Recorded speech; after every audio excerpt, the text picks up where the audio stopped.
J'ai une grand-mère qui se détestait, enfin je sais pas si elle se détestait, mais qui était obsédée par la maigreur. Et ma mère est vraiment pareille. Je pense qu'elle a transmis ça d'une manière relativement inconsciente à ses filles. Je m'appelle Shirley Cohn, je suis productrice et j'ai aussi réalisé une série qui s'appelle « Je ne ferai plus de régime ».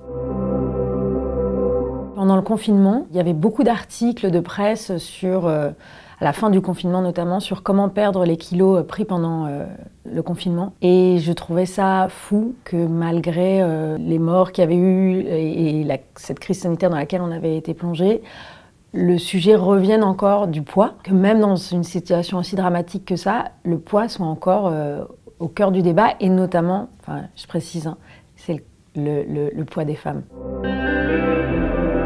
Je pense que les régimes gâchent la vie des femmes parce que déjà, manger, c'est ce qu'on fait, je sais pas, peut-être vous faites du sport 4 fois par jour, mais la plupart des gens, en fait, l'activité qu'on a le plus souvent dans la journée, c'est de manger. Et donc, quand on est au régime, ça veut dire que 3 à 4 fois par jour, on va passer un moment où on va être en contrôle, en conflit, pendant un moment qui est censé être un moment qu'on aimerait, en tout cas un moment où on se fait plaisir.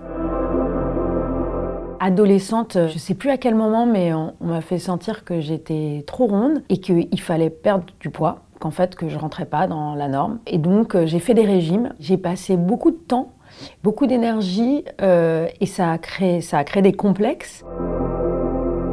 J'ai donc lancé un appel sur les réseaux sociaux. Je cherchais des femmes qui avaient fait des régimes mais qui avaient arrêté les régimes. Parce que trouver des femmes qui ont fait des régimes, c'est très facile en fait.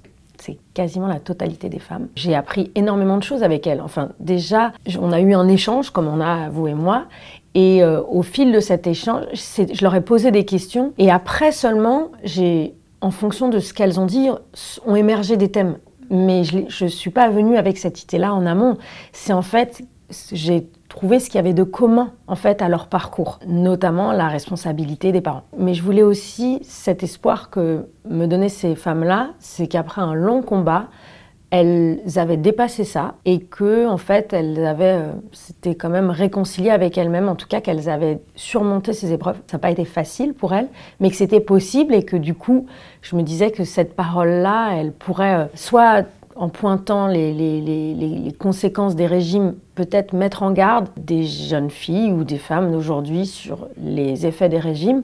Et si on est déjà dans cette spirale des régimes, on se dire que c'est possible d'en sortir. Qui décide en fait du poids qu'on doit faire? Est-ce qu'on est OK avec le fait que la société décide qu'on doit peser un certain poids, porter du 36 et donc aller à l'encontre souvent de sa morphologie? Les parents, c'est assez fondateur. Alors après, les parents ne sont pas les seuls responsables, hein, évidemment, mais le regard que les parents portent sur leur enfant à un âge, à l'adolescence ou même enfant, les remarques qui vont être pas les mêmes pour les filles et les garçons. En fait, on va plus dire aux filles de ne pas se resservir, que ce qu'elles vont manger, c'est trop riche, trop gras. Des enfants, en fait. Et dans une société qui est déjà grossophobe, n'ayons pas peur des mots, et bien en fait, je pense que les parents peuvent être un rempart. Mais en tout cas, c'est de faire cet examen de conscience et je pense pouvoir dire aussi à ces enfants, voilà, moi j'ai grandi dans une société où en fait il fallait faire un 36, un 38 et en fait je suis pas d'accord avec ça, mais j'ai été façonnée comme ça et j'essaye moi aussi de changer mon regard. Alors je sais que c'est censé être un compliment. Beaucoup de femmes attendent cette remarque ou même s'en réjouissent. Mais en fait, le problème de cette phrase, c'est le pendant. Il y a des études qui disent 95, d'autres 98% des régimes aboutissent à la reprise du poids perdu avec du poids additionnel. Donc en fait, il y a de très grandes chances qu'après ce bravo t'as maigri, la personne reprenne ce poids.